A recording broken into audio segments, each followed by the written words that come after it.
Olá, paz seja convosco. Sejam todos bem-vindos à Cidadania, capítulo 3, a política no Novo Testamento.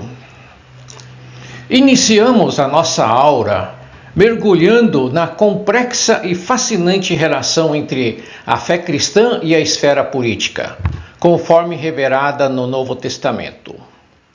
Como cristãos e estudiosos da teologia, não podemos ignorar que o Evangelho foi anunciado em um cenário de intensa efervescência política e dominação estrangeira.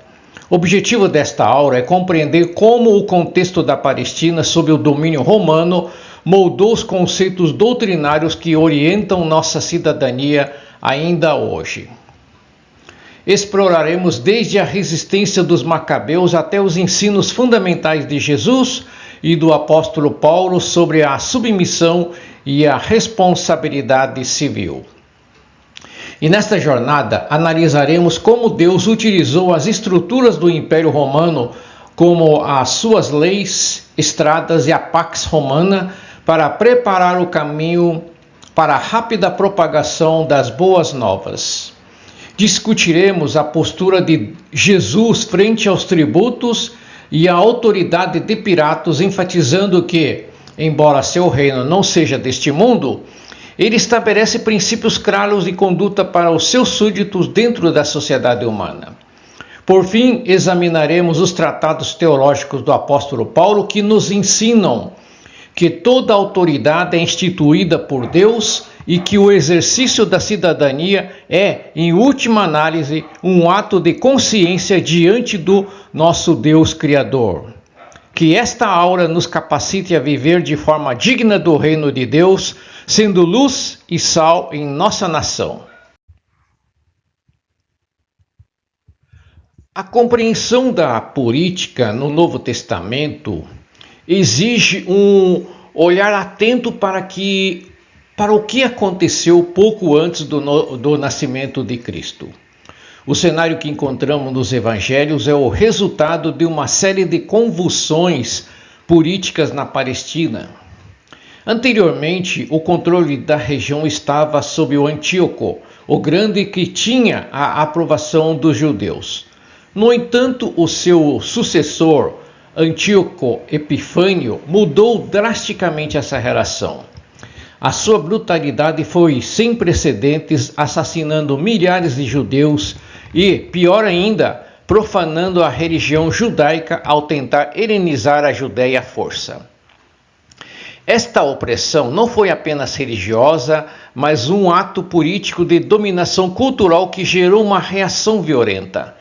E esta reação culminou na revolta liderada por Judas Macabeu, que garantiu um período de independência para os judeus. Contudo, essa liberdade não foi eterna. O quadro político foi novamente redesenhado com a chegada do general romano Pompeu. A partir do ano 63 anos antes de Cristo, a Palestina passou a estar sob o controle total de Roma. É precisamente sob este domínio romano que se dão todos os fatos narrados no Novo Testamento. Por isso, quando lemos sobre os conceitos de cidadania e submissão nas Escrituras, devemos ter em mente que eles foram forjados num contexto de dominação estrangeira. Roma não era apenas um vizinho, era a autoridade suprema que ditava as leis, cobrava impostos e mantinha a ordem através da força militar. A teologia política cristã nasce desta tensão: como ser fiel ao Deus de Israel e ao Messias enquanto se vive sob a égide de um império pagão? Este primeiro momento estabelece que a política não é um tema isolado da Bíblia, mas o solo onde o Evangelho foi semeado e onde a igreja primitiva teve de aprender a florescer, respeitando as autoridades, mas sem nunca trair o senhorio de Jesus Cristo sobre todas as coisas. A resistência judaica contra a helenização forçada é um capítulo vital para entender o fervor político dos dias de Jesus. Tudo começou em Modin, quando Matatias, um sacerdote fiel,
para entendermos a cidadania cristã, precisamos olhar para a grandiosidade de Roma. Fundada em 753 anos antes de Cristo, Roma cresceu de uma modesta vila para se tornar a maior potência do mundo antigo. Através de uma combinação de disciplina militar, organização administrativa e alianças estratégicas, os romanos conquistaram o que chamavam de Mare Nostrum, o nosso mar. No século II anos antes de Cristo, após a destruição de Cartago, Roma já dominava o Ocidente e começou a olhar para o Oriente. A Judéia entrou no radar romano inicialmente como uma aliada, mas rapidamente tornou-se uma província tributária. A estrutura política de Roma era baseada numa administração centralizada, mas que permitia certa autonomia e impostos. Quando Pompeu conquistou Jerusalém, ele entrou no Santo dos Santos, um ato que chocou os judeus e marcou o início de uma relação tensa.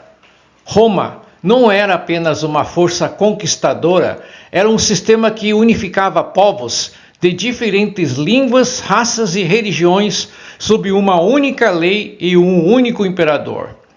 Esta unificação política criou um mundo menor e mais conectado, o que foi fundamental para os planos de Deus. Ao estudarmos, percebemos que a política romana, embora muitas vezes cruel, estabeleceu uma ordem que o mundo nunca tinha visto.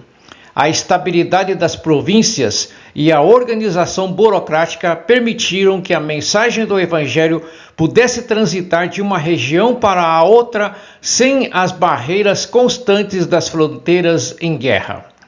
Deus, na sua providência, usou o Império Romano como palco perfeito para o nascimento de Jesus Cristo.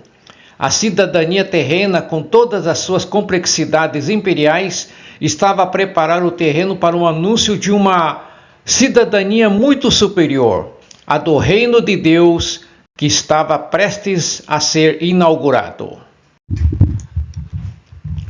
Existe um conceito teológico fascinante chamado prerona ton chronon, ou a plenitude do tempo. Aqui foco na ideia de que Deus não escolheu a época romana por acaso.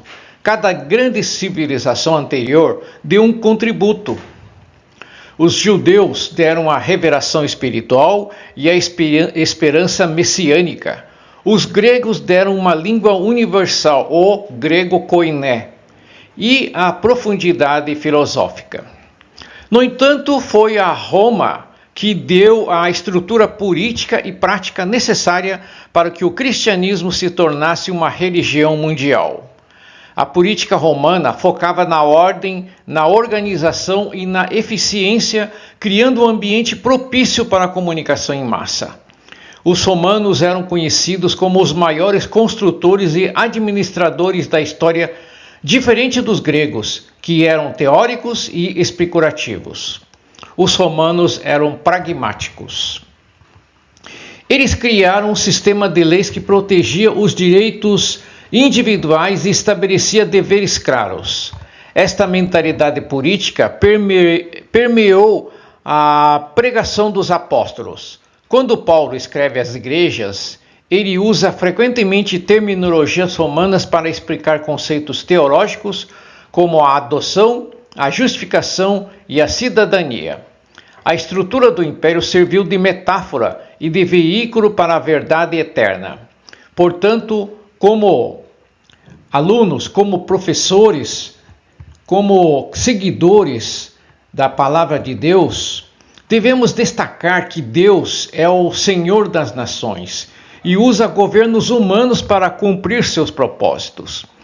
Mesmo um império que eventualmente perseguiria os cristãos, foi inicialmente o facilitador da sua expansão. Isto ensina-nos que não devemos olhar para a política apenas com cinismo, mas com uma visão providencialista.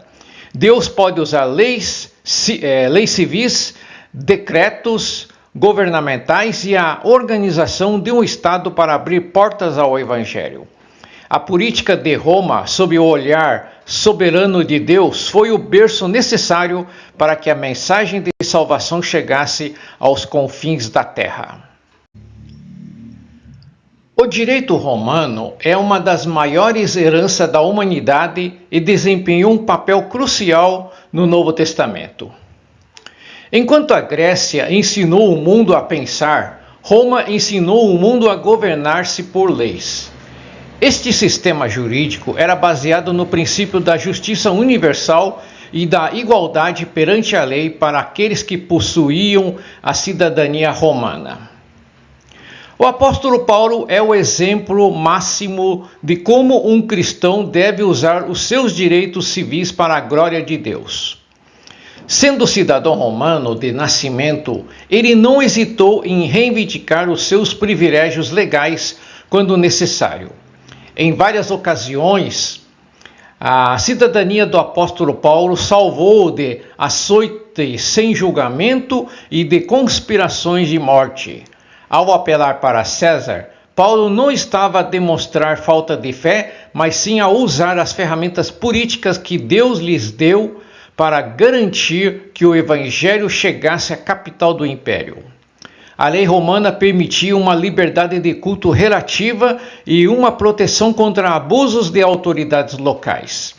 Esta segurança jurídica foi o que permitiu que as primeiras comunidades cristãs se estabelecessem e crescessem sem serem imediatamente esmagadas pela anarquia ou pelo capricho de tiranos regionais.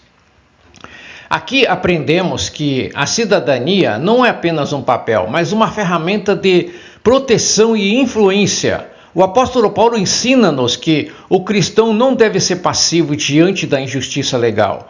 Ele utilizou o vocabulário jurídico romano para descrever a nossa relação com Deus.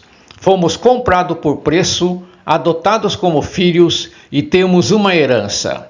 O direito romano forneceu o quadro mental para que os gentios compreendessem a seriedade e a legalidade da aliança de Deus com a humanidade. Assim, a política e o direito não são opostos à fé, mas podem ser instrumentos poderosos para a sua defesa e propagação.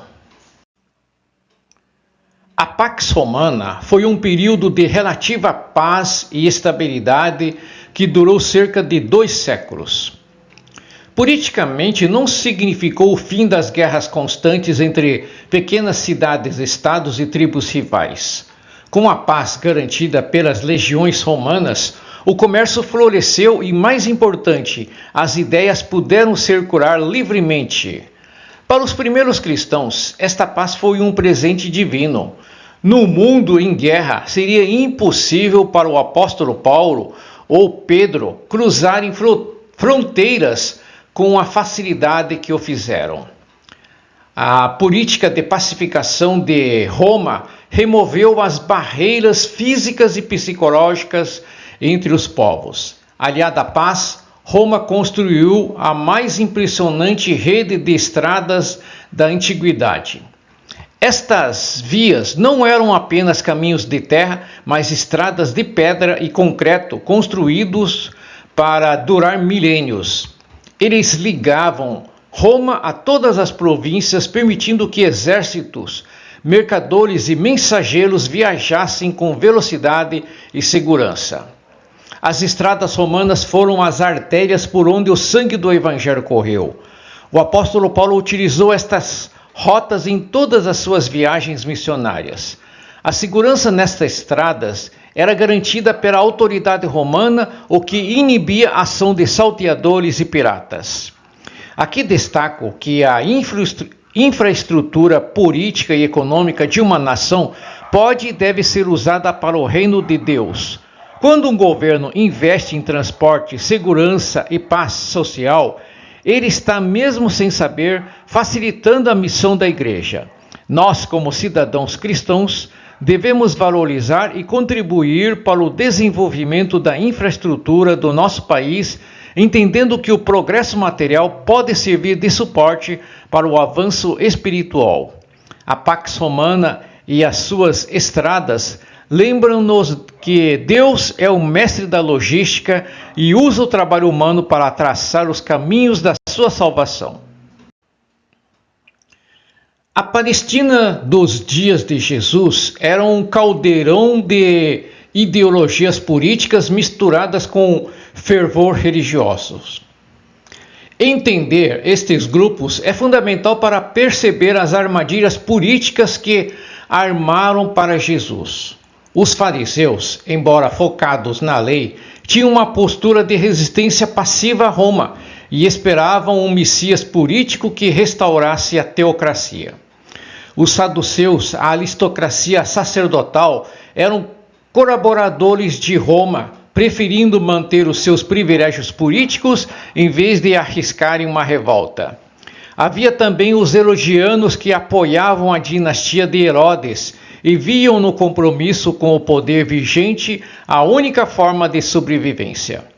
No extremo oposto estavam os zelotes. Este era um partido político teocrático militante que pregava a revolta armada. Para eles, pagar impostos a um imperador pagão era uma traição a Deus. Eles estavam dispostos ao martírio e ao assassinato político para libertar Israel. Jesus encontrou-se no meio de todas essas correntes. Quando lhe perguntaram sobre impostos, estava a tentar forçá-lo a escolher um lado. Se dissesse que não devia pagar, seria preso por Roma, como um zelote. Se dissesse que deviam, seria odiado pelo povo como um traidor herodiano. A resposta de Jesus: dai, pois, a César o que é de César e a Deus o que é de Deus, foi uma lição magistral de teologia política. Ele despolitizou a fé e espiritualizou a cidadania. Jesus mostrou que é possível cumprir obrigações civis sem comprometer a lealdade exclusiva a Deus. E aqui, nesse capítulo, nesse slide, podemos dizer, ensina-nos que a igreja não deve ser um partido político, mas uma comunidade que aponta para uma realidade superior sem ignorar as tensões do mundo. Devemos aprender com Cristo a navegar entre os extremos políticos, mantendo sempre a nossa integridade e o foco no reino que não é deste mundo. A vida de Jesus é o nosso maior modelo de cidadania. Desde o seu nascimento, vemos a submissão às leis civis. José e Maria viajaram para Belém para cumprir um decreto de recenseamento de César Augusto. Jesus não nasceu num vácuo legal, mas como um súdito do império. Ao longo do seu ministério, ele nunca pregou a anarquia. Pelo contrário, ele pagou o imposto do templo e o imposto a Roma, mesmo realizando um milagre para o fazer.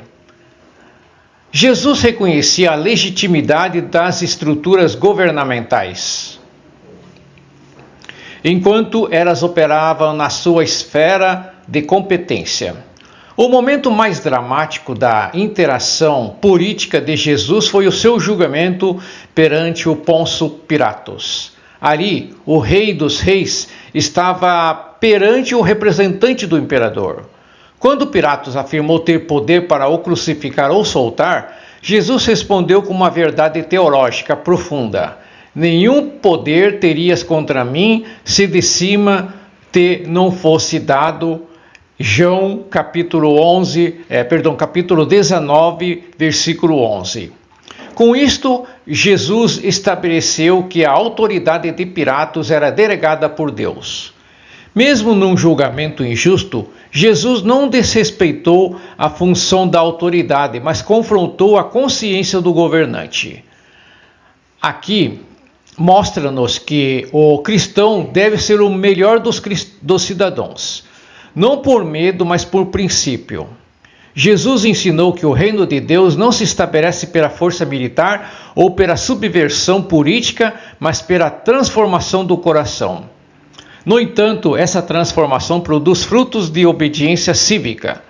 Ao estudarmos a postura de Jesus, somos desafiados a respeitar as nossas autoridades, orar por elas e cumprir as nossas obrigações legais, entendendo que acima de qualquer governante terreno está a mão soberana do Pai que coordena todos os eventos para a sua glória.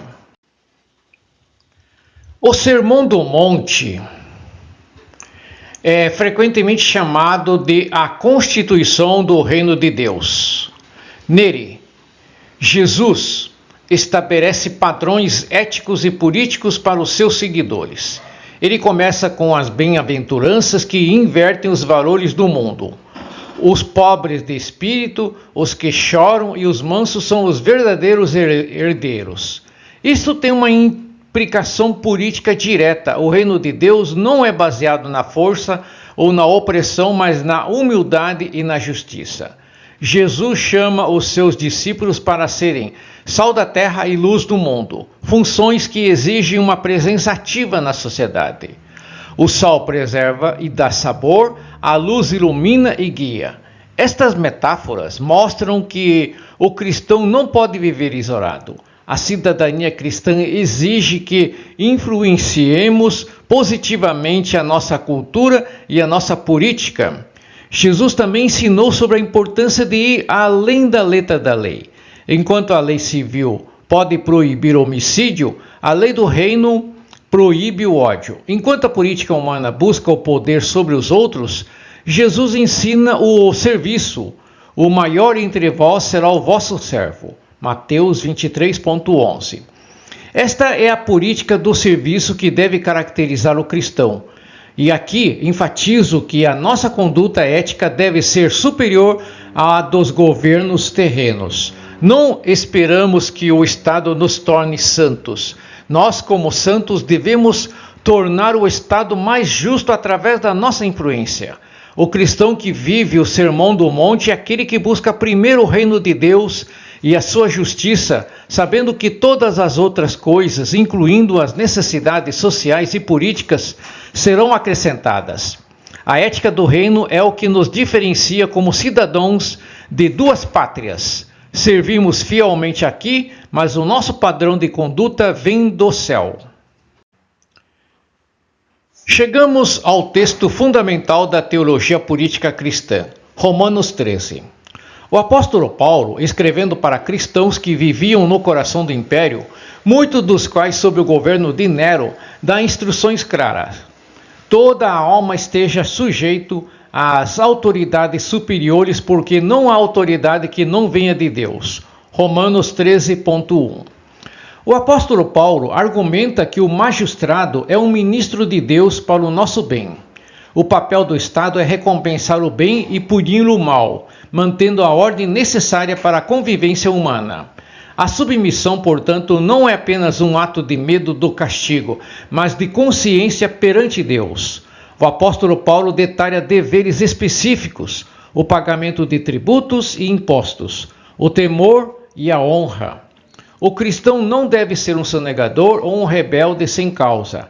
Ao cumprirmos as nossas obrigações fiscais e civis, estamos a reconhecer que Deus instituiu o governo para evitar o caos. Contudo, esta submissão não é absoluta. Ela termina onde a ordem humana colide com a ordem divina, como vemos em Atos, capítulo 5, versículo 29. Mas a regra geral é a da cooperação e do respeito. O apóstolo Paulo ensina que a política é uma esfera de serviço vocacionada por Deus para a preservação da sociedade. Aqui eu resumo da nossa responsabilidade ser um cidadão cristão e entender que o governo é um instrumento providencial. Devemos orar pelas autoridades para que tenhamos paz para pregar o Evangelho. A submissão de que Paulo fala é uma submissão inteligente e piedosa que vê através do governante humano a soberania do Senhor Jesus. Em síntese, o Novo Testamento chama-nos a ser cidadãos exemplares que, através da sua obediência às leis e do seu amor ao próximo, demonstram que o Rei Jesus Cristo é o Senhor de todas as áreas da vida, incluindo a política. Ao concluirmos esta aula sobre a política no Novo Testamento, fica evidente que a cidadania para o cristão não é um acessório, mas uma extensão de sua fé. Vimos que Deus opera através da história e das estruturas políticas, utilizando até mesmo impérios pagãos para cumprir seus desígnios eternos. O exemplo de Cristo, que honrou as obrigações civis de seu tempo enquanto estabelecia os fundamentos de um reino eterno, nos chama a um equilíbrio santo. Não somos chamados ao isolamento nem à subversão cega, mas a uma atuação consciente e responsável na sociedade, reconhecendo que toda autoridade legítima procede de Deus. Como professores de teologia e cristãos, a nossa responsabilidade é formar cidadãos que saibam dar a César o que é de César, mas que nunca entreguem a César o que pertence exclusivamente a Deus. Nosso culto e nossa consciência absoluta. O Sermão do Monte e os escritos paulinos nos equipam para sermos pacificadores e promotores da justiça em um mundo marcado por tensões. Que a compreensão deste cenário bíblico nos inspire a servir nossas comunidades com integridade, sendo testemunhos do reino de Deus em cada ato de nossa vida civil.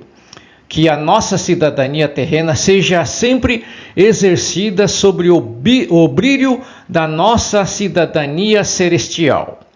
Oremos. Pai Celestial, em nome do Senhor Jesus Cristo, nós te agradecemos pelo aprendizado desta jornada. Reconhecemos que Tu és o Senhor da história e que todos os reinos e autoridades estão sob o Teu domínio soberano. Pedimos que a Tua sabedoria nos guie no exercício de nossa cidadania para que saibamos honrar as autoridades e cumprir os nossos devedores com alegria e integridade de coração. Senhor, que os princípios do Teu reino, a justiça, a paz e a misericórdia sejam visíveis em nossas vidas dentro da sociedade. Fortalece-nos para que sejamos luz nas esferas políticas e sociais, agindo sempre com consciência de que servimos ao Rei dos Reis. Aleluia! Que a tua igreja seja um exemplo de ordem e respeito, sem nunca comprometer a verdade do Evangelho. Pedimos pelas autoridades de nossa nação para que governe com justiça e para que tenhamos uma vida quieta e sossegada em toda a piedade e honestidade. Que cada aluno aqui presente saia transformado e capacitado para ser um agente de transformação, levando a tua justiça a todos os lugares. Pai, consagramos nossas vidas e nossa vocação ao Senhor. Que o conhecimento adquirido aqui não seja apenas teórico, mas que se transforme em ações que glorifiquem o Teu nome. Pedimos que a paz de Cristo, que excede todo o entendimento, guarde os nossos corações e nossas mentes. Que sejamos encontrados fiéis em nossa cidadania terrena, enquanto aguardamos com esperança a plena manifestação do Teu Reino eterno. Em nome de Jesus Cristo, o nosso único Senhor e Salvador, oramos. Amém.